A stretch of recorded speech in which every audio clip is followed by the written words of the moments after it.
이 나라는 지금 전 세계를 상대로 거대한 연극을 하고 있습니다. 평범한 직장인들이 커피를 마시고 지하철에 몸을 싣는 아주 일상적인 풍경. 하지만 그 이면을 들여다본 전략가들은 소름 끼치는 공포를 느꼈습니다. 이들이 가진 진짜 정체는 사무원이 아니라 단 몇 시간 만에 정밀 기계를 분해하고 조립하며 완벽한 타격을 수행하는 준비된 기술자들이기 때문입니다. 전 세계가 이들의 순진한 미소에 속아 넘어가고 있을 때 한국이 숨겨온 이 기괴한 반전의 실체는 무엇일까요? 지친 하루를 연기하던 600만의 전사들이 일제히 눈을 뜨는 순간 과연 어떤 일이 벌어질까요? 평화로운 일상 뒤에 숨겨진 한국의 소름 돋는 두 얼굴, 지금 시작합니다. 영상을 시청하신 후 마음에 드신다면 좋아요와 구독 버튼을 꼭 눌러주세요. 여러분의 관심이 저에겐 큰 힘이 됩니다. 그럼 바로 시작하겠습니다. 미국이 가장 신경 쓰는 나라가 어디냐고 물으면 대부분 중국을 말합니다. 중국이 가장 신경 쓰는 나라가 어디냐고 물으면 대부분 미국을 말하죠. 둘 다 틀렸습니다. 두 나라가 동시에 계산기를 꺼내드는 나라는 따로 있습니다. 핵무기도 없고 항공모함도 없는 나라죠.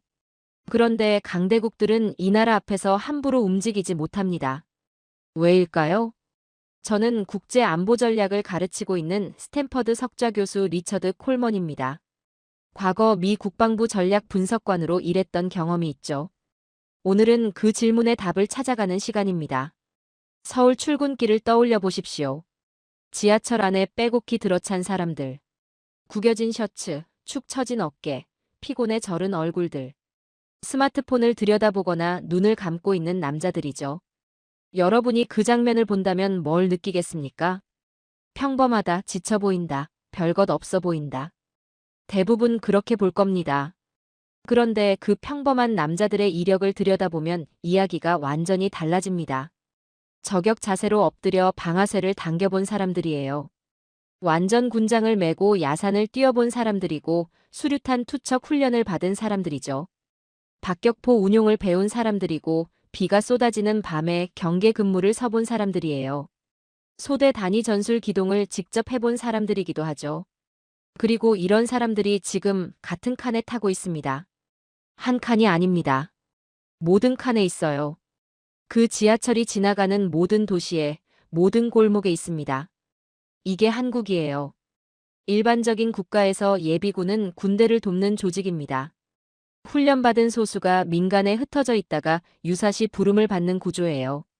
하지만 한국은 다릅니다. 이 나라는 사회 전체가 통째로 군대로 치환됩니다. 평소에는 회사원, 배달기사, 트럭 운전사인 사람들이 군복을 입는 순간 그대로 야전부대가 되죠. 사회 시스템과 군사 시스템이 분리된 게 아니라 하나로 겹쳐져 있는 구조예요. 한 학생이 손을 들었습니다. 교수님, 예비군 있는 나라가 한국만은 아니잖아요. 왜 한국만 콕 집어서 특별한 것처럼 말씀하시는 건가요? 정확한 지적이에요. 예비군 제도 자체는 여러 나라에 있습니다. 그런데 구조가 전혀 다릅니다. 독일은 지원제예요. 원하는 사람만 남는 구조입니다. 프랑스는 직업군인 중심으로 재편됐죠. 미국의 주방위군은 평시에는 민간인에 가깝고 소집 후 상당한 재훈련 시간이 필요합니다. 이스라엘은 비슷한 구조를 갖고 있지만 국토 규모와 인구 조건이 다르죠. 핵심 차이는 하나예요. 다른 나라의 예비군은 소집 이후 다시 만들어야 하는 전력입니다. 한국의 예비군은 소집 즉시 켜지는 전력이죠. 왜 그럴까요? 한국의 군사훈련은 기술을 아는 수준에서 멈추지 않습니다. 몸에 박아 넣을 때까지 반복시키죠. 운전을 처음 배울 때를 떠올려 보십시오. 핸들을 어떻게 잡는지, 브레이크를 언제 밟는지 머릿속으로 생각하면서 했을 겁니다. 그런데 지금은 어떻습니까? 생각하지 않아도 손발이 먼저 움직이죠. 그게 근육 기억이에요. 기억은 흐려질 수 있어도 루틴은 남습니다. 10년이 지나도 총을 잡으면 손이 먼저 움직이는 이유가 여기 있죠. 여러분 중에 총을 다뤄보거나 쏴본 학생 있나요? 한두 명이 손을 들었습니다. 사격장에서 체험해본 게 전부겠죠. 그렇다면 총이 고장났을 때 어떻게 하겠습니까? 놀이새가 걸렸을 때, 탄피가 배출되지 않았을 때. 아무도 답하지 못했습니다. 당연한 거예요. 대부분의 사회에서 총은 완제품입니다.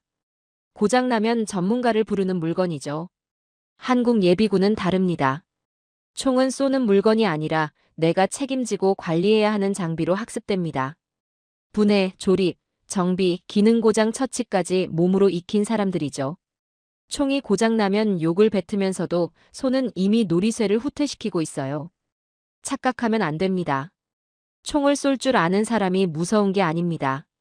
총을 완전히 이해하고 장악하고 있다는 것, 그게 중요한 거죠. 여기서 많은 외국인들이 놓치는 게 있습니다. 출근길에 저 무기력한 모습을 보고 위기 상황에서도 저 모양이겠거니 생각하는 거예요. 완전한 오판입니다. 한국인들에게는 특이한 습성이 있습니다. 평소에는 조용하고 느슨해 보이고 별 의욕이 없어 보이죠. 그런데 위기가 닥치는 순간 사람이 바뀝니다. IMF 외환위기 때 전 국민이 금을 들고 나왔던 나라가 어디입니까? 태안기름 유출 사고 때 자발적으로 모인 자원봉사자가 100만 명을 넘긴 나라가 어디입니까? 위기의 순간 한국인들은 개인이 아니라 하나의 유기체처럼 움직입니다. 목표가 명확해지고 끝이 보이고 역할이 나뉘는 순간 그 집단은 전혀 다른 존재로 전환되죠. 평소의 무기력함은 나태함이 아닙니다.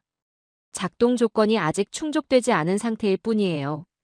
한국의 남자들은 특별한 영웅이 아닙니다. 그저 평범한 시민이에요. 그런데 이 사회는 그 평범한 시민들에게 필요할 때 국가를 지탱할 수 있는 전투 루틴을 한 번 이상 새겨 넣었습니다. 전쟁에서 가장 비싼 자원은 장비가 아닙니다. 시간이에요. 다른 나라가 예비군을 만드는 시간 동안 한국은 이미 전력을 꺼내 쓰고 있습니다. 출근길에 지친 얼굴은 나약함이 아닙니다. 잠들어 있는 전력이에요. 저는 이 사람들을 잠자는 사자들이라고 부르고 싶습니다. 평소에는 조용하고 지쳐 보이고 아무런 위협도 되지 않아 보이죠. 그런데 이 사자들이 깨어나는 순간 이야기가 달라집니다. 수백만 명이 동시에 눈을 뜨고 각자의 자리에서 각자의 역할로 돌아가는 그 순간. 그것이 바로 한국이 강대국들의 계산표를 복잡하게 만드는 진짜 이유입니다. 이 나라의 무서움은 보이는 곳에 있지 않습니다. 지하철 안에, 골목 안에, 평범한 일상 안에 잠들어 있죠. 이 잠자는 사자들의 DNA가 어디서 왔는지 그 뿌리는 생각보다 훨씬 깊은 곳에 있습니다. 한국의 예비군은 어느 날 갑자기 만들어진 제도가 아닙니다. 수천 년에 걸쳐 이 땅에서 반복된 생존 방식이 오늘날의 모습으로 굳어진 거예요. 지도를 한번 보십시오. 한반도는 삼면이 바다로 막혀 있습니다. 북쪽으로는 대륙 세력이 내려오고 바다 건너로는 해양 세력이 호시탐탐 노리죠. 국토는 좁고 전선과 후방의 거리는 짧습니다. 어디서 쳐들어와도 수도까지 금방 닿는 지형이에요. 이 조건을 다시 한번 생각해 보십시오. 한반도 역사에서 외침이 몇 번이나 있었을까요? 학자마다 집계가 다르지만 수백 차례라는 말이 나옵니다. 전쟁이 예외가 아니라 주기였던 땅이에요. 이런 조건에서 살아남으려면 어떻게 해야 할까요? 상비군만으로는 부족합니다.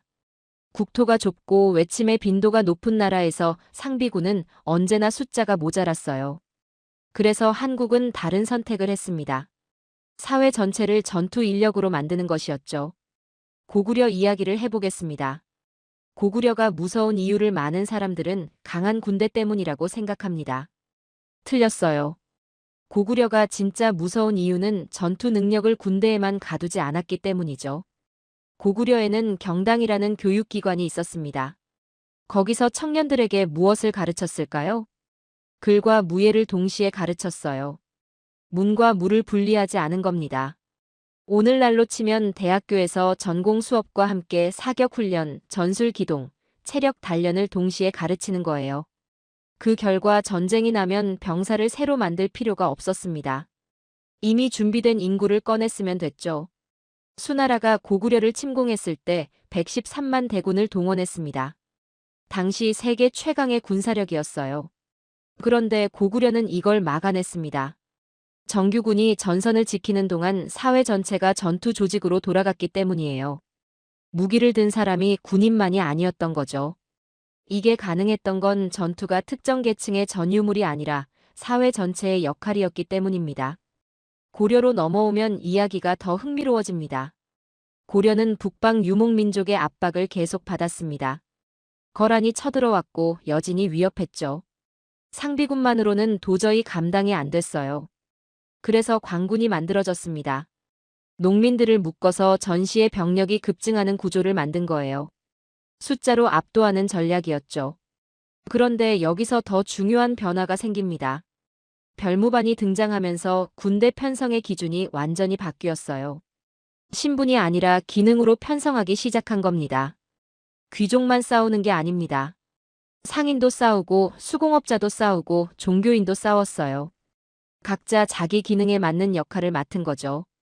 군대는 계급으로 만드는 게 아니라 기능으로 만든다는 개념을 고려가 이미 실전에서 검증한 겁니다. 현대 한국 예비군에서 통신기술자가 통신병이 되고 의료진이 의무병이 되는 구조. 그 발상의 뿌리가 여기까지 올라가요. 그런데 가장 극적인 순간은 조선에서 옵니다. 임진왜란 때 조선 정규군은 무너졌습니다. 선조는 도망쳤고 한양은 점령당했어요. 누가 봐도 끝난 전쟁이었죠. 그런데 나라가 살아남았습니다. 의병 때문이었어요. 의병을 그냥 용감한 백성들의 자발적 봉기라고 보면 절반밖에 모르는 겁니다. 전략적으로 보면 의병은 상비군이 붕괴했을 때 사회 자체가 군대로 전환되는 메커니즘이었어요. 핵심은 용기가 아닙니다. 구조예요. 그 지역 지형을 가장 잘 아는 사람들이 전투 주체가 됐습니다. 골짜기 하나 산길 하나를 손바닥 보듯 아는 사람들이 싸우니 외부에서 온 군대가 당해낼 재간이 없었죠. 보급선을 끊고 교통로를 차단하고 후방을 교란했습니다. 정면으로 싸운 게 아니라 상대의 약점을 찌른 거예요. 여기서 중요한 게 하나 더 있습니다. 의병장들 대부분은 현직 장교가 아니었어요. 유학자였고 지역 유지였고 평범한 양반이었습니다. 그런데 이 사람들이 군대를 조직하고 전술을 짜고 전투를 이끌었죠. 왜 가능했을까요? 평시에 쌓아온 지식과 네트워크가 전시의 지휘 능력으로 전환됐기 때문입니다. 사회적 역량이 군사적 역량으로 치환된 거예요. 이게 바로 한국이 수천 년 동안 반복해온 방식입니다. 한 학생이 손을 들었습니다. 교수님, 그건 당시 특수한 상황 아닌가요? 지금이랑 무슨 관계가 있나요? 좋은 질문이에요. 의병이 한 번으로 끝났다면 그냥 역사적 사건이겠죠. 그런데 조선은 거기서 멈추지 않았습니다. 자발 동원이 반복되자 그걸 제도화하기 시작했어요. 잡새군과 소고군이 그 결과입니다. 평시에는 생업을 유지하고 정기적으로 소집해서 훈련을 받습니다. 지역 단위로 편제를 유지하고 있다가 유사시 지역 방어에 투입되죠. 이게 무슨 소리처럼 들립니까? 현대 예비군 제도와 구조가 똑같습니다. 조선이 이미 수백 년 전에 이 틀을 만들어뒀던 거예요. 그리고 이야기는 근대로 이어집니다. 나라가 사라졌습니다. 정규군도 없고 국가 예산도 없고 기댈 곳이 아무것도 없었어요. 이 상황에서 독립군은 어떻게 싸웠을까요? 낮에는 농사짓고 밤에는 훈련했습니다. 생업을 유지하면서 동시에 무장하는 방식이었죠. 국가가 없어도 사회는 해체되지 않았고 사회가 그대로 전투 조직으로 겹쳐졌어요. 여기서 놀라운 점이 있습니다. 국가가 없는 상황에서도 이 동원 체계가 작동했다는 겁니다. 명령을 내리는 정부도 없고 예산을 대는 국고도 없었어요. 그런데도 사람들은 스스로 모이고 스스로 훈련하고 스스로 싸웠습니다. 이건 제도가 만들어낼 수 있는 게 아닙니다. 체질이 만들어내는 거예요. 수천 년 동안 이 방식으로 살아남아 온 사람들의 후손이기 때문에 가능한 겁니다. 고구려의 경당에서 시작된 것이 고려의 관군과 별무반으로 이어지고 조선의 의병과 소고군으로 제도화되고 일제강점기의 독립군으로 다시 살아났습니다. 형태는 매번 달랐지만 본질은 하나였어요. 사회가 곧 군대가 됩니다. 평시의 시민이 전시의 전투원으로 치환되죠. 이 구조가 수천 년 동안 반복되면서 한국 사회의 체질 속에 새겨진 겁니다. 지하철 안에 그 남자들이 잠자는 사자인 이유가 오늘의 훈련 때문만이 아닙니다. 수천 년 동안 이 땅에서 살아남은 사람들의 후손이기 때문이에요.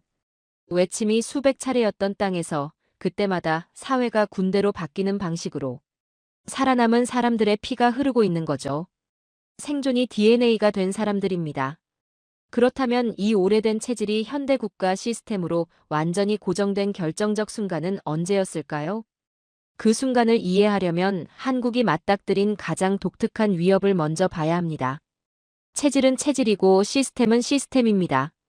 수천 년 동안 쌓아온 동원의 체질이 현대 국가의 제도로 완전히 고정된 순간이 있습니다. 그 계기가 된 건 정규전이 아니었어요. 비정규전이었습니다. 전쟁에는 두 가지 종류가 있습니다. 하나는 전선이 있는 전쟁이에요. 군대와 군대가 맞붙고 전선이 밀리면 지는 방식이죠. 누가 적이고 누가 아군인지 명확합니다. 다른 하나는 전선이 없는 전쟁이에요. 적이 어디서 나타날지 모르고 누가 적인지도 모릅니다. 군대를 공격하는 게 아니라 사회를 공격하는 방식이죠. 발전소를 끊고 통신망을 무너뜨리고 교통로를 차단하고 주민들 사이에 공포를 심습니다. 목표는 전선 돌파가 아닙니다. 사회마비입니다. 한국은 바로 이 두 번째 전쟁을 강요받았습니다. 1968년 1월 21일 북한 특수부대원 31명이 청와대 800m 앞까지 침투했습니다. 서울 한복판이었어요. 이들은 민간인 복장으로 위장했고 군인들 사이를 유유히 통과했죠. 결국 교전이 벌어졌고 서울 시내 한복판에서 총격전이 일어났습니다. 같은 해 울진과 삼척에는 무장 게릴라 120명이 침투했습니다. 민간인 마을을 돌아다니며 주민들을 위협하고 세력을 확장하려 했죠. 주민들이 신고하자 이들은 신고자를 살해했습니다. 이 두 사건이 연달아 터지면서 한국 정부는 하나의 결론에 도달했습니다. 상비군만으로는 후방을 지킬 수 없다. 전방에 군대를 배치해도 후방 곳곳에 구멍이 생깁니다. 산길 하나, 해안선 하나, 마을 하나를 현역 군인이 전부 지킬 수는 없어요. 그러면 답은 하나입니다. 그 땅에 사는 사람들이 직접 지켜야 한다는 거죠. 그래서 1968년 4월 향토예비군이 창설됐습니다. 많은 나라에서 예비군은 전력 부족을 채우는 보조병력이에요. 한국의 예비군은 탄생부터 목적이 달랐습니다. 후방 방어의 기본 전력이었죠. 보조가 아니라 필수였던 겁니다. 그리고 이 예비군이 실제로 얼마나 쓸모 있는지는 곧바로 증명됐습니다. 울진 삼척 침투 사건에서 게릴라 소탕에 투입된 건 현역 군인만이 아니었어요. 지역 예비군과 주민들이 함께 움직였죠. 현역이 모르는 산길을 예비군은 알고 있었습니다. 어느 골짜기가 막히는지, 어느 능선에서 시야가 트이는지, 어느 마을 사람이 수상한 사람을 봤는지. 이 정보들이 실시간으로 들어오면서 토벌 작전의 속도가 달라졌어요. 1996년 강릉 잠수함 침투 때도 마찬가지였습니다. 북한 잠수함이 좌초되면서 특수부대원들이 강릉 인근 산악지대로 흩어졌어요. 49일에 걸친 대규모 소탕 작전이 벌어졌죠. 이 작전에 예비군이 대규모로 동원됐습니다. 험준한 태백산맥 지형에서 현역 군인보다 지역 예비군이 훨씬 빠르게 움직였어요.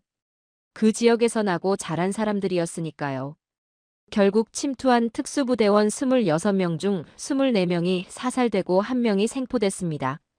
이 결과의 뒤에는 지역 예비군의 지형 정보가 있었죠. 비정규전에서 가장 중요한 자원은 지형 정보입니다. 현역 군인은 배치된 곳을 지킵니다. 어제까지 강원도에 있다가 오늘 전라도로 배치될 수 있어요.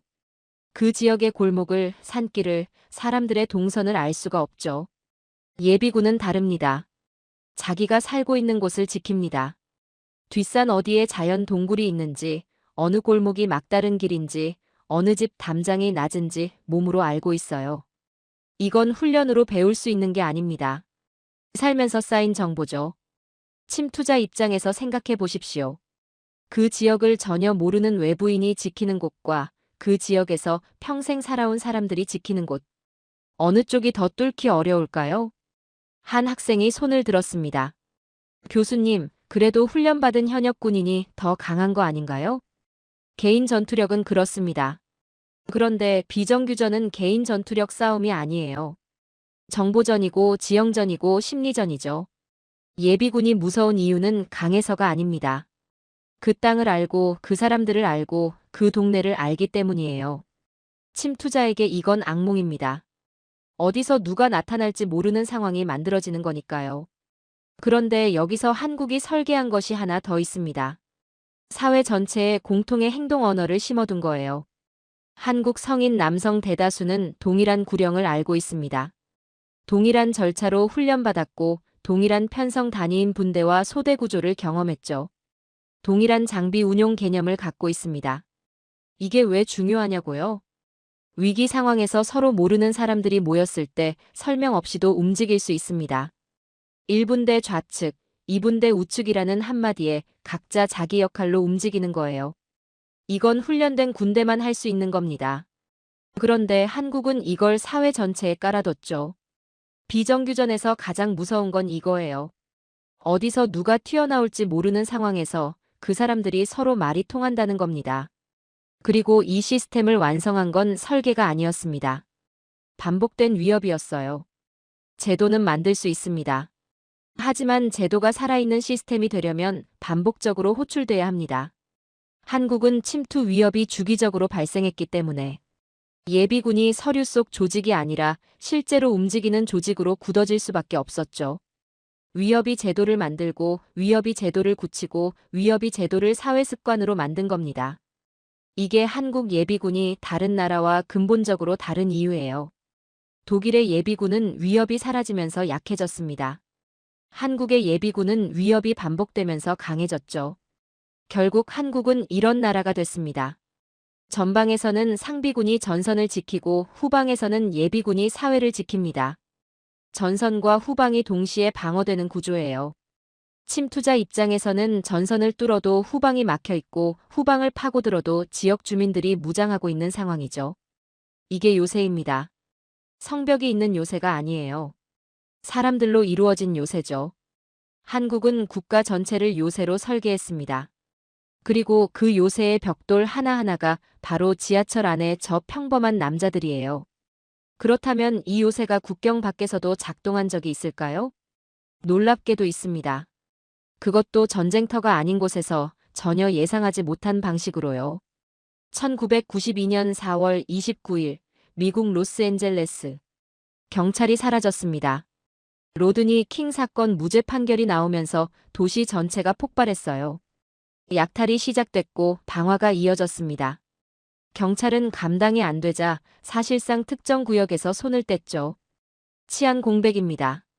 이런 상황에서 공동체는 보통 두 가지 중 하나를 선택합니다. 도망치거나 무너지거나. 그런데 한인타운은 달랐습니다. 조직을 만들었습니다. 외신 기자들이 현장을 취재하면서 뭔가 이상하다는 걸 느끼기 시작했어요. 총을 든 민간인이 있는 건 미국에서 드문 일이 아닙니다. 그런데 이 사람들은 총만 든 게 아니었습니다. 움직임이 달랐습니다. 건물 옥상마다 사람이 올라가 있었어요. 그냥 올라간 게 아닙니다. 시야가 트이는 지점을 골랐고 엄폐물 뒤에 자리를 잡았습니다. 건물과 건물 사이의 각도를 계산해서 교차 사격이 가능한 위치를 선점했죠. 골목 입구는 전부 막지 않았습니다. 일부는 일부러 열어뒀어요. 공격자가 그쪽으로 몰리면 양옆과 위에서 동시에 압박이 들어오는 구조였습니다. 군사용어로 킬박스입니다. 적을 넓게 상대하지 않고 좁은 공간으로 유도해서 비용을 극대화하는 전술이죠. 민간인이 이걸 즉흥으로 설계했다고요? 대부분의 사회에서는 불가능한 일입니다. 외신들이 술렁이기 시작했어요. AP통신은 한인들의 대응을 보도하면서 조직화된 방어라는 표현을 썼습니다. CNN 현장 중계에서는 앵커가 저들은 민간인이지만 군대처럼 움직이고 있다고 했죠. 영국 언론들도 이 장면을 집중 보도하면서 루프탑 코리안이라는 표현이 전 세계로 퍼졌습니다. 루프탑 코리안. 이 별명이 그냥 만들어진 게 아닙니다. 세계 언론이 이 장면을 민간인 사건이 아니라 전투 장면으로 봤기 때문에 생긴 이름이에요. 그런데 더 놀라운 건 따로 있었습니다. 라디오 코리아라는 한인 방송국이 있었어요. 이 방송국이 폭동이 시작되면서 완전히 다른 역할을 하기 시작했습니다. 어디가 공격받고 있는지, 어느 방향에서 군중이 몰려오는지, 어느 구역이 비어 있는지, 누가 어디로 이동해야 하는지. 이 정보들이 실시간으로 방송을 타고 흘렀어요. 군사용어로 이걸 뭐라고 부를까요? 지휘, 통제, 통신, 정보. 줄여서 C4I입니다. 전쟁터에서 작전을 조율하는 핵심 시스템이죠. 민간 방송국이 이 역할을 수행한 겁니다. 여기서 질문이 하나 나옵니다. 왜 이 사람들은 진지보다 정보망을 먼저 만들었을까요? 군대를 경험해 본 사람들은 본능적으로 알고 있습니다. 정보가 끊기면 조직이 죽는다는 걸요. 총이 있어도 어디서 적이 오는지 모르면 쓸모가 없습니다. 가장 먼저 해야 할 일은 상황 파악이에요. 이 사람들은 그걸 알고 있었습니다. 그렇다면 질문이 하나로 좁혀집니다. 대체 이 사람들은 누구인가요? 어떻게 민간인 신분으로 이런 전술 문법을 갖고 있는 걸까요? LA 현장에서 핵심적 역할을 한 집단으로 자주 언급되는 건 해병대 출신 예비역 네트워크였습니다. 해병대라는 단어를 자부심으로 읽으면 안 됩니다. 전술적 특성으로 읽어야 해요. 고립 상황에 익숙한 집단입니다. 소부대 단위 방어 경험이 있고 공격보다 거점 유지에 강하죠. 통신과 규율이 몸에 배어 있고 전후 네트워크가 즉각적으로 작동합니다. 그런데 이것만으로는 설명이 부족합니다. 군대를 다녀온 사람은 많습니다. 그런데 왜 이 사람들은 수십 년이 지난 뒤에도 그 문법이 살아있었을까요? 여기서 베트남전을 꺼내야 합니다. LA를 설명하기 위해서요. 1967년 2월 14일 베트남 짜빈동. 한국 해병대 청룡부대 한 개 중대가 주둔하고 있었습니다. 병력은 294명이었어요. 그날 밤 베트콩이 들이닥쳤습니다. 병력 규모가 전해지는 수치로 약 3,000명이었어요. 10배가 넘는 병력이 야간에 파상 공격을 퍼부은 겁니다. 누가 봐도 끝난 전투였습니다. 그런데 해병대는 버텼습니다. 어떻게 버텼을까요? 첫째, 거점을 요새화했습니다. 넓게 퍼져서 싸우지 않았어요. 한 점을 지키는 방어 체계를 만들었죠. 참호가 아니라 구조화된 방어선이었습니다. 둘째, 화력을 분산하지 않았습니다. 10배의 적을 넓게 상대하면 집니다. 그래서 접근로를 좁혔어요. 적이 몰려올 수밖에 없는 통로를 만들고 거기에 화력을 집중했죠. 셋째, 혼란 속에서도 지휘 체계를 유지했습니다. 야간에 파상 공격이 반복되면 조직은 무너집니다. 그런데 소부대 단위로 역할이 명확히 나뉘어 있었기 때문에 각자의 자리를 지킬 수 있었어요. 결과는 어떻게 됐을까요? 적 800여 명을 사살하고 방어에 성공했습니다. 무려 20대 1의 교환비로 상징화된 전투예요. 이제 LA로 돌아옵니다. 옥상 진지는 짜빈동의 거점 요새화입니다. 골목 통제는 짜빈동의 접근로 집중이에요. 라디오 코리아는 짜빈동의 지휘 통제 사고입니다. LA는 처음 만든 게 아닙니다. 베트남 밀림에서 한번 만들어 본 것을 도심 환경에 맞게 번역한 거예요. 그리고 이 번역이 만들어낸 결과는 전투가 아니라 억제였습니다. 공격 비용이 급등했어요. 소문이 퍼졌습니다. 한인타운은 건드리면 벌집이 될 수 있다는 인식이 생겼죠. 군중은 더 쉬운 목표를 찾아 이동했습니다. 억제력의 실체가 이겁니다. 싸워서 이기는 게 아니에요. 싸우기 전에 상대의 계산을 바꾸는 겁니다. 외신들이 나중에 이 사건을 돌아보면서 공통적으로 한 말이 있습니다. 저들은 단순히 무장한 민간인이 아니었다. 조직화된 전투 집단처럼 움직였다. 전쟁 경험은 기술을 남기지 않습니다. 질서를 유지하는 방식을 남깁니다. 혼란 속에서 무너지지 않는 방법을 남기죠. 그리고 그 방식은 밀림에서도 도심에서도 수십 년이 지나도 작동합니다. 대한민국의 예비 전력은 국경 안에서만 존재하지 않습니다. 사람과 함께 이동하고 필요할 때 다시 켜집니다. 지하철 안에 저 평범한 남자들이 어디를 가든 그 안에 그 문법이 살아있는 거예요. 전쟁은 무기로 시작해서 보급으로 끝납니다. 아무리 강한 군대도 탄약이 떨어지고 장비가 고장나고 통신이 끊기고 보급이 막히는 순간이 오죠. 그때 버티는 나라가 이기는 겁니다. 그렇다면 질문이 하나 나옵니다. 버티는 힘은 어디서 올까요? 많은 나라들이 이 질문에 더 많은 현역 군인으로 답합니다.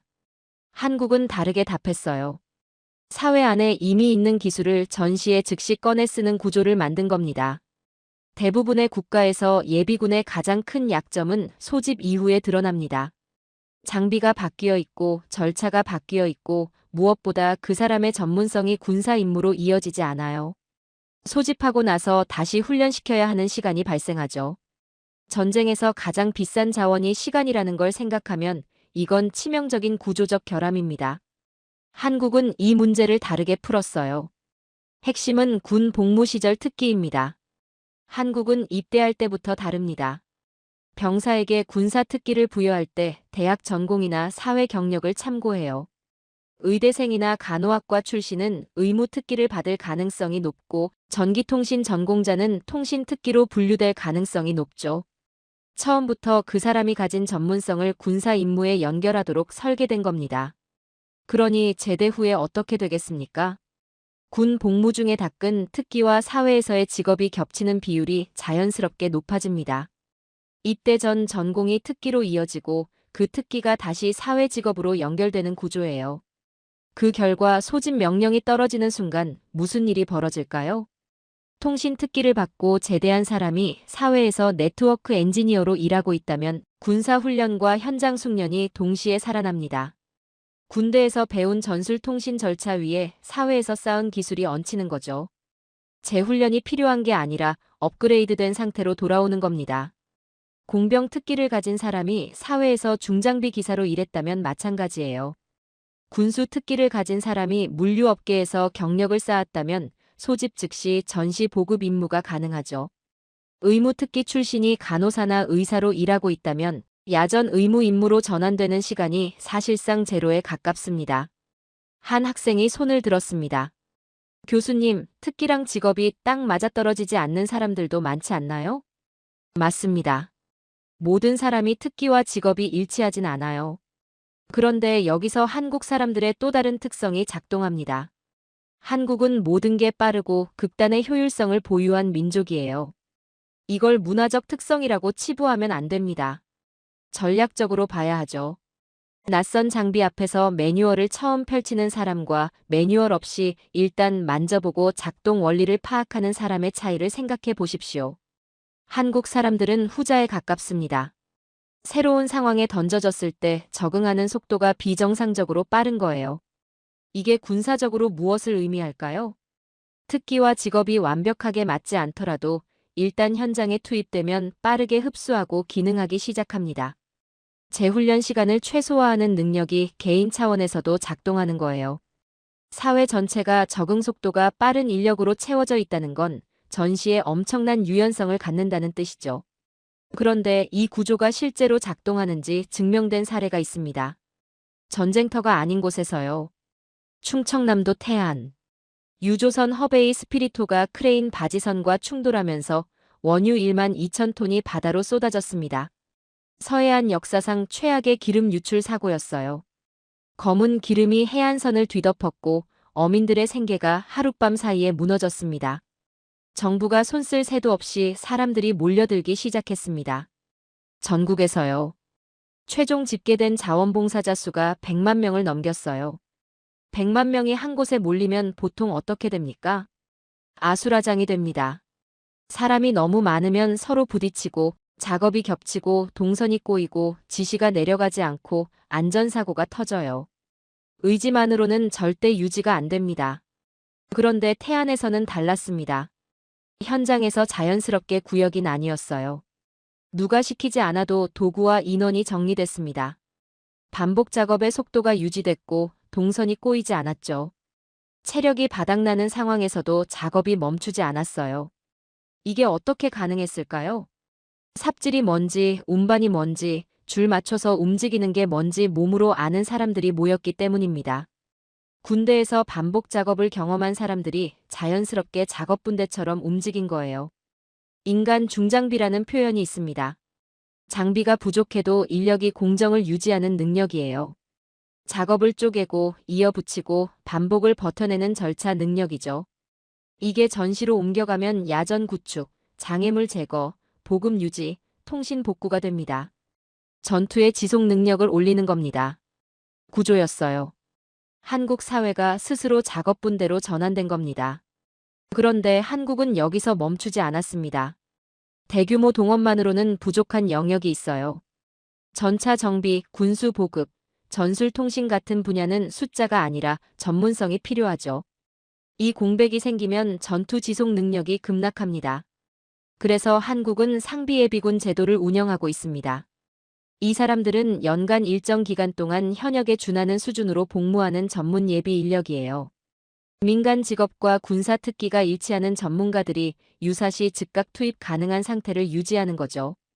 결국 한국은 이중 구조를 갖게 됐습니다. 수백만 명의 대규모 동원으로 억제력을 형성하고 전문 예비 인력으로 전투 지속 능력을 확보하는 거예요.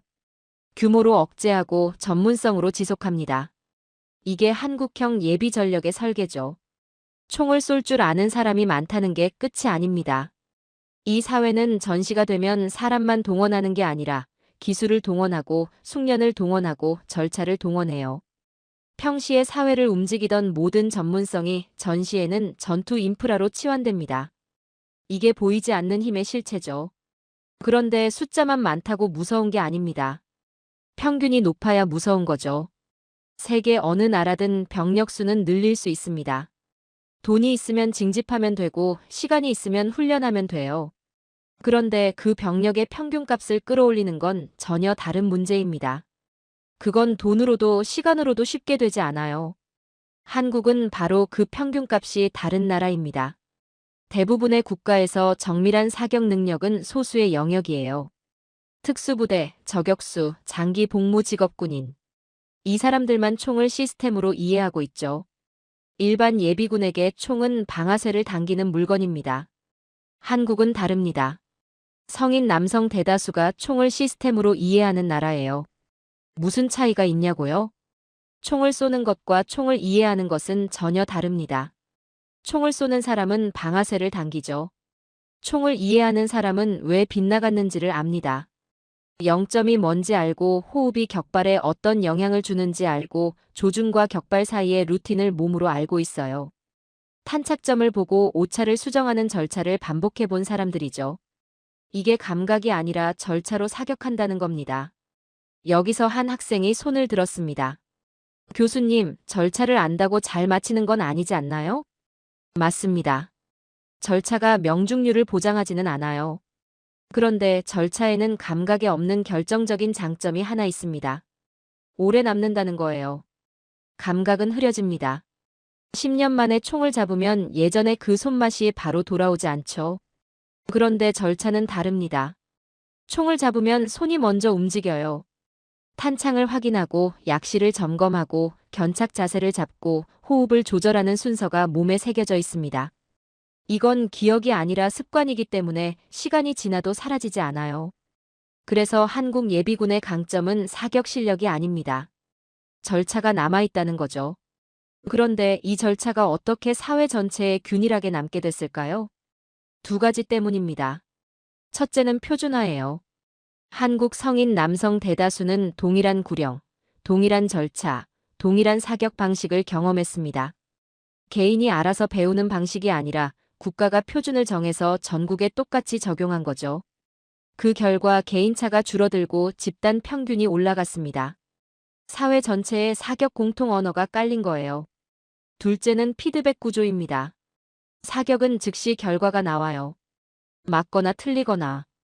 틀리면 왜 틀렸는지가 루틴으로 돌아오고 수정이 반복되면서 절차가 몸에 박히는 구조죠.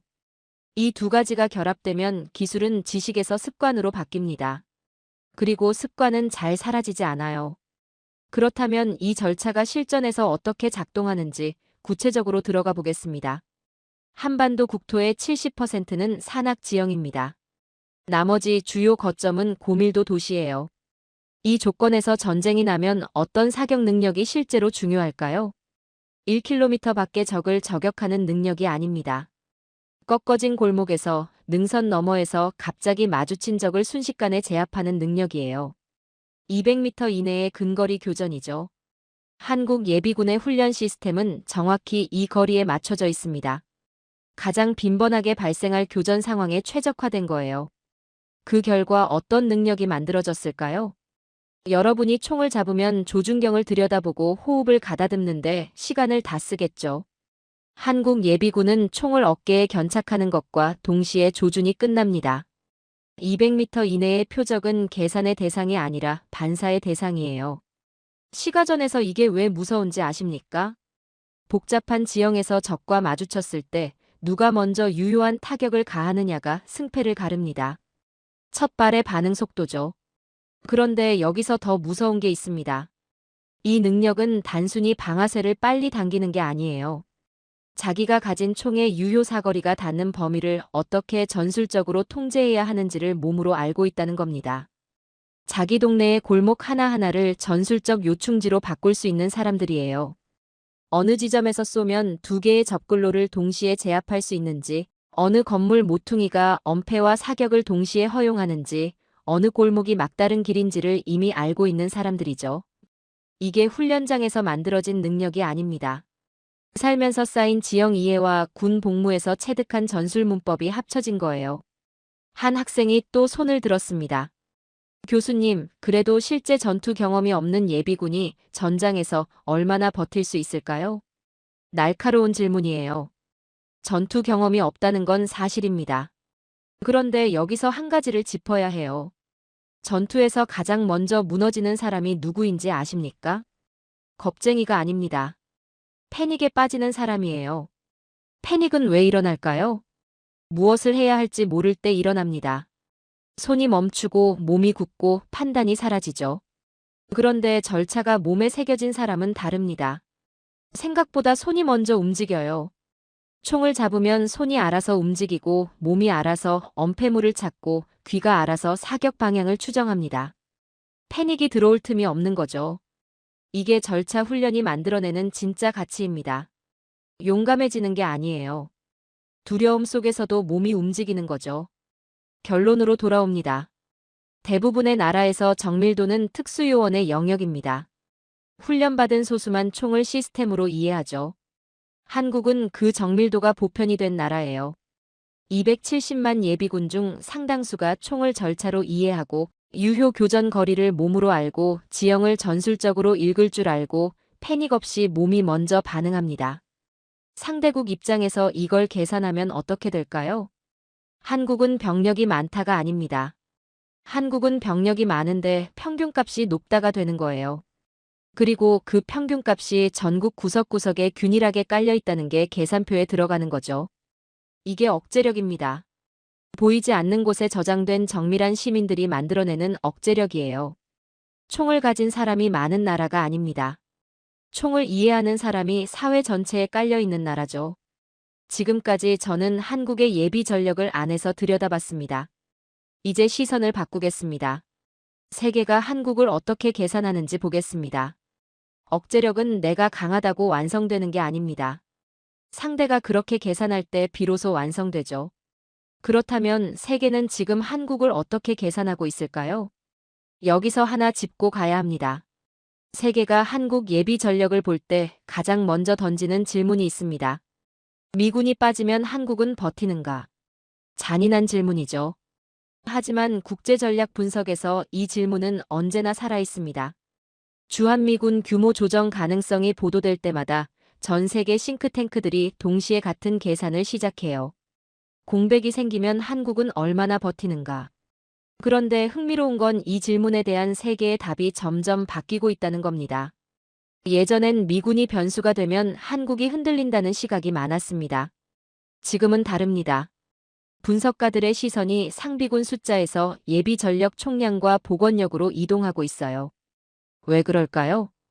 미국 주도 싱크탱크들이 한국 예비 전력을 분석할 때 반복적으로 등장하는 표현이 있습니다. 전략적 보험이라는 말이에요. 보조 전력이 아닙니다. 보험이죠. 보험은 평소에는 눈에 띄지 않습니다. 그런데 위기가 왔을 때 그게 있느냐 없느냐가 나라의 운명을 가릅니다. 세계는 한국 예비 전력을 그 위치에 놓고 있어요. 한 학생이 손을 들었습니다. 교수님, 그래도 실제로 미군이 빠지면 한국이 버틸 수 있을지 회의적인 시각도 많지 않나요? 그 시각도 분명히 존재해요. 그런데 그 회의론이 힘을 잃어가는 이유가 있습니다. 세계는 이제 한국을 전선 전력으로만 보지 않아요. 복원력으로 보기 시작했습니다. 전선이 흔들려도 사회가 버티는 나라인가? 공백이 생겨도 스스로 채우는 나라인가? 이 질문에 대한 답이 쌓이면서 회의론이 줄어들고 있는 거죠. 그리고 이 보궐력이 실제로 작동한다는 걸 확인하는 절차가 있습니다. 바로 연합훈련이에요. 한미연합훈련은 단순한 군사시범이 아닙니다. 많은 분들이 매년 반복되는 훈련을 연례 행사로 볼 수 있어요. 그런데 전략적으로 이 훈련은 전혀 다른 의미를 갖습니다. 연합 지휘 체계가 실제로 굴러가는지 확인하는 절차예요. 한국군과 미군이 동일한 명령 체계에서 동일한 절차로 동일한 속도로 움직이는지를 반복적으로 검증하는 거죠. 로이터 같은 주요 외신이 이 훈련을 보도할 때 항상 강조하는 게 있어요. 연합작전 수행 능력이 살아있는가? 한국 예비전력은 이 연합체계 안에서 움직입니다. 미군의 빈자리를 한국 예비군이 채우는 구조가 이미 훈련으로 반복됐죠. 이게 보험이 실제로 작동한다는 증거입니다. 그런데 세계의 시선이 더 날카로워지는 지점이 있어요. 최근 보도된 내용 중에 흥미로운 게 하나 있습니다. 북한이 러시아와 우크라이나 전쟁에 병력을 파견했다는 거예요. 한 학생이 손을 들었습니다. 교수님, 그게 한국이랑 무슨 상관인가요? 직접적으로 연결됩니다. 전쟁은 경험을 만들어냅니다. 북한 병력이 실제 전장을 경험하고 돌아온다면 그 경험치가 북한군 전체로 퍼지겠죠. 전술이 바뀌고 장비 운용 방식이 바뀌고 전쟁을 보는 눈이 달라집니다. 그 순간 세계의 계산이 바뀝니다. 첫날의 화력 대결이 아니라 30일, 60일, 90일을 버티는 능력이 핵심이 되는 거예요. 장기전에서 국가가 버티려면 무엇이 필요할까요? 예비 전력입니다. 그래서 북한 변수가 커질수록 한국 예비 전력의 가격표도 같이 올라가는 겁니다. 퍼시픽 포럼 같은 전략 분석 기관이 한국 예비 전력을 다룰 때 반복적으로 나오는 논쟁이 있어요. 270만 예비군이라는 자산을 어떻게 더 날카롭게 만들 것인가? 여기서 잠깐 멈춰야 합니다. 가치가 없는 것을 두고 개혁 논쟁을 벌이지 않습니다. 세계가 한국 예비 전력을 두고 어떻게 강화할 것인가를 논쟁한다는 것 자체가 이미 답을 말해주는 거예요. 전략 자산으로 인정받고 있다는 거죠. 그런데 세계가 한국을 평가할 때 예비군만 보는 게 아닙니다. 한 가지를 더 봐요. 대피 인프라입니다. 한국에는 지정된 민방위 대피 시설이 약 1만 7천 곳에 달합니다. 지하철역, 지하주차장, 공공건물 지하. 서울 시민이 대피 경보를 듣는 순간 걸어서 10분 안에 닿을 수 있는 대피 시설이 있는 거예요. 다른 나라와 비교해 보겠습니다. 우크라이나 전쟁이 시작됐을 때 키이우 시민들이 가장 먼저 한 일이 뭔지 아십니까? 대피할 곳을 찾는 거였습니다. 대피 체계가 없으니 사람들이 지하철역으로 뛰어들었어요. 즉흥적으로 대피처를 만든 겁니다. 한국은 그 체계가 이미 깔려 있습니다. 전쟁이 나도 시민들이 어디로 가야 하는지 알고 있어요. 이게 왜 예비 전력 이야기에 나오냐고요? 전쟁에서 군인만 버티면 되는 게 아닙니다. 사회가 버텨야 해요. 병원이 돌아가고 공장이 돌아가고 보급이 유지되고 민간인이 살아남아야 전쟁을 지속할 수 있습니다. 전략 분석가들이 한국을 평가할 때 이 대피 인프라를 보면서 하는 말이 있어요. 한국은 전쟁을 전선에서만 준비하지 않는다는 겁니다. 국가 전체가 전시 모드로 전환될 수 있는 구조를 갖추고 있다는 거죠. 예비군이 전투 동원이라면 민방위 인프라는 후방 유지입니다. 이 두 가지가 동시에 작동하는 나라가 세계에 얼마나 될까요? 손에 꼽습니다. 세계는 한국을 군대가 강한 나라로 분류하지 않습니다. 전쟁을 버틸 수 있는 나라로 분류해요. 이 두 가지는 전혀 다릅니다.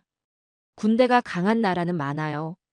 전쟁을 버틸 수 있는 나라는 드뭅니다. 군대는 무너질 수 있지만 사회가 버티면 전쟁은 계속됩니다. 반대로 군대가 아무리 강해도 사회가 무너지면 끝이에요. 한국은 군대와 사회를 동시에 전시체계로 묶어두는 드문 나라죠. 그리고 세계의 계산표에서 이건 단 하나의 결론으로 이어집니다. 한국을 침공하는 비용이 감당 불가능하다는 거예요. 전선을 뚫어도 후방이 버티고 후방을 흔들어도 사회가 버티고 사회를 무너뜨리려 해도 270만 명이 깨어납니다. 그 270만 명이 각자의 자리에서 각자의 역할로 전환되는 속도가 비정상적으로 빠르죠. 아무리 계산해도 답이 같습니다. 한국을 건드리면 남는 게 없다는 거예요. 이게 억제력의 완성형입니다. 싸워서 이기는 게 아닙니다. 싸움을 시작할 생각조차 못하게 만드는 거죠. 전쟁은 언제 시작될까요? 대부분의 사람들은 상대가 강할 때, 화력이 압도적일 때라고 생각합니다. 틀렸습니다. 전쟁은 이길 수 있다고 계산될 때 시작됩니다. 반대로 말하면 감당할 수 없다고 계산될 때 멈춥니다. 오늘 강의의 마지막 질문입니다. 왜 대한민국은 전면 침공의 대상이 되지 않을까요? 답은 숫자 하나에 있습니다. 600만입니다. 예비군 약 270만, 민방위 약 300만. 합산하면 약 600만 명의 전시 가용 인구가 이 나라에 있습니다. 그런데 여기서 착각하면 안 됩니다. 600만이 한꺼번에 총을 드는 게 아니에요. 600만의 진짜 의미는 따로 있습니다. 전쟁이 길어질수록 오히려 병력이 늘어나는 구조입니다. 일반적인 국가는 전쟁이 장기화될수록 약해집니다. 피로가 누적되고 보급이 부담되고 전력이 손실되죠. 그런데 예비 전력이 두터운 국가는 다릅니다. 초기 충격 이후 전력이 복원되고 손실 보충 속도가 유지되고 후방 기능이 살아있습니다. 이 차이가 전쟁의 판도를 바꿔요. 한 학생이 손을 들었습니다. 교수님, 그래도 현대전은 단기전 아닌가요? 장기전 이야기가 현실적인가요? 우크라이나 전쟁이 몇 년째 이어지고 있습니다. 중동 분쟁은 수십 년이 됐죠. 현대전이 단기전이라는 건 희망사항이에요. 현실은 다릅니다. 그리고 장기전을 버티는 나라가 결국 살아남습니다. 그렇다면 장기전에서 가장 중요한 게 뭘까요? 전략가들이 가장 먼저 보는 건 점령 비용입니다. 도시는 점령할 수 있어요. 기지도 점령할 수 있고 정부 청사도 점령할 수 있죠. 그런데 사회 전체를 점령하는 건 전혀 다른 문제입니다. 한국을 점령한다고 가정해 보겠습니다. 서울을 함락했습니다. 그 다음은 뭔가요? 270만 예비군이 각자의 지역에서 깨어납니다. 이 사람들은 자기 동네의 골목을 손바닥처럼 알고 있어요.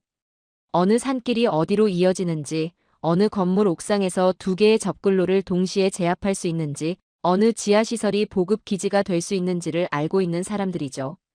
점령군 입장에서는 악몽입니다. 전선은 없고 적은 어디에나 있고 그 적들이 서로 말이 통하는 상황이에요. 점령이 끝이 아닙니다. 점령 이후가 더 어렵습니다. 도시를 뺏어도 사회는 살아있고 사회가 살아있는 한 전쟁은 끝나지 않아요. 이게 점령 비용을 기하급수적으로 올리는 구조입니다. 그런데 여기서 세계가 주목하는 변수가 하나 더 있습니다. 세대입니다. 한국의 예비 전력은 단일 세대가 아닙니다. 20대 후반과 30대 초반은 최근 훈련을 마친 사람들이에요. 40대와 50대는 복무 기간이 길었던 세대죠. 60대 초반은 냉전 긴장기를 온몸으로 겪은 세대입니다. 이 세 세대가 동시에 존재한다는 게 무슨 의미일까요? 전쟁은 기술만으로 싸우지 않습니다. 심리와 의지도 싸워요. 공황이 오면 군대는 무너집니다. 훈련을 아무리 받아도 실제 위기 앞에서 처음 겪는 사람은 흔들리기 마련이에요. 그런데 옆에 이미 경험한 사람이 있다면 다릅니다. 이 정도는 버틸 수 있다는 걸 몸으로 아는 사람이 있으면 공황의 전파 속도가 달라지죠. 한국은 세대 단위로 군사 기억이 축적된 나라입니다. 이 기억이 위기 상황에서 집단 심리를 안정시키는 완충제 역할을 해요. 젊은 세대가 흔들릴 때 위 세대가 잡아주고 그 위 세대가 흔들릴 때 또 그 위 세대가 잡아주는 구조죠. 전쟁에서 진짜 패배는 전선 붕괴가 아닙니다. 사회 붕괴입니다. 식수 공급이 끊기고 통신이 두절되고 행정이 마비되고 치안이 무너지는 순간 국가가 무너집니다. 아무리 강한 군대도 사회가 무너지면 싸울 수 없어요. 600만 구조는 바로 이 사회 붕괴를 막는 완충 장치입니다. 전투와 복구와 유지와 통제를 동시에 가능하게 하는 구조예요. 한쪽에서 전투가 벌어지는 동안 다른 쪽에서는 통신이 복구되고 보급이 이어지고 치안이 유지됩니다. 사회가 살아있는 한 전쟁은 끝나지 않아요. 이제 상대국의 입장이 돼보겠습니다. 한국을 침공하기 위해 계산표를 펼칩니다. 첫날 화력 우위 계산 가능합니다. 전선 돌파 속도 계산 가능합니다. 그런데 그 다음부터가 문제예요. 점령 이후 270만 예비군이 활성화되는 비용, 계산이 복잡해집니다. 세대 단위로 축적된 군사 기억이 만들어내는 저항 강도, 계산이 더 복잡해지죠. 사회가 무너지지 않고 버티는 시간 동안 국제사회가 개입하는 시나리오, 계산이 불가능해집니다. 결론이 나옵니다. 이겨도 남는 게 없겠다는 거예요. 억제력은 못 이기겠다고 느낄 때 완성되는 게 아닙니다. 이겨도 감당이 안 되겠다고 느낄 때 완성되죠. 대한민국은 바로 그 계산을 상대방 머릿속에 심어두는 나라입니다. 그런데 한국은 예비군을 제외하고도 국방력이 극도로 높은 나라예요. 사실상 침공이 불가능하다고 봐야겠죠. 여러분, 오늘 우리는 한국 예비군을 훈련 제도로 보지 않았습니다. 전략 구조로 봤습니다. 지하철 안에 지친 남자들이 기억나십니까? 구겨진 셔츠, 축 처진 어깨, 피곤에 절은 얼굴들. 그 사람들이 바로 이 구조의 일부입니다. 600만 억제력의 벽돌 하나하나예요. 전쟁을 오래 버틸 수 있는 나라죠. 그리고 오래 버틸 수 있는 나라는 함부로 건드릴 수 없습니다. 강대국들이 이 나라 앞에서 계산기를 꺼내드는 이유가 여기 있습니다. 아무리 계산해도 답이 같아요. 한국을 건드리면 남는 게 없다는 겁니다. 보이지 않는 곳에 저장된 600만의 힘. 그것이 이 나라의 진짜 무게입니다. 오늘의 사연은 여기까지입니다. 대한민국은 예비군을 보유한 나라가 아니라 사회 전체가 예비군 체질인 나라입니다. 평소엔 이웃집 아저씨처럼 보이지만 그들은 단지 날카로운 발톱을 잠재우고 있을 뿐입니다. 군복을 입는 순간 평범한 시민은 세계에서 가장 정밀한 살상 기술자로 즉각 변모합니다. 명령이 없어도 스스로 보직을 찾고 직업적 전문성을 전술로 승화시키는 집단 지성은 경이롭기까지 합니다. 그들은 못하는 것이 아니라 안 하고 있을 뿐이며 그 침묵이야말로 가장 강력한 전쟁 억제력입니다. 600만의 잠든 거인이 깨어나는 순간 그 사회는 인류 역사상 유례없는 거대한 병기창이 됩니다. 그것이 바로 대한민국이 가진 보이지 않는 힘의 본질입니다. 긴 영상 시청해주셔서 감사합니다. 내일은 더 좋은 영상으로 찾아오겠습니다.